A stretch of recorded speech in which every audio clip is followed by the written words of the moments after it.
你絕對估唔到香港有嘅街市海鮮仲要平過珠海。晨咁早呢，就搭車嚟到咗深水埗，即刻嚟到咗北河街街市隔離嗰間新香園食早餐。嚟新香園呢，就一定要食蛋牛治啦。我仲嗌咗一碗香濃野味嘅沙爹牛肉米嚟醒下胃啊！如果你問我佢叫唔叫做必打卡嘅老字號呢？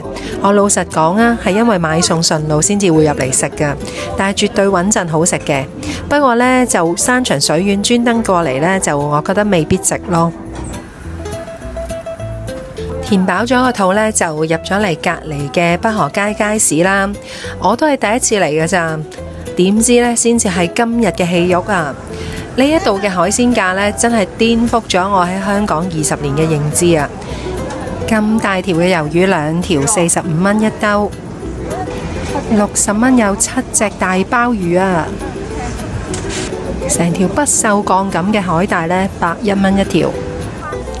呢一檔呢啲人係最多㗎，好似批發咁。呢一隻花蟹呢，28、38、48、68都有，唔同嘅 size 呢就唔同嘅價格，真係好平啊！八爪魚48蚊一斤，呢一隻呢補血嘅紅奶魚呢18蚊一斤，海蝦就36蚊一斤，咁大條嘅大眼雞先56蚊一斤咋。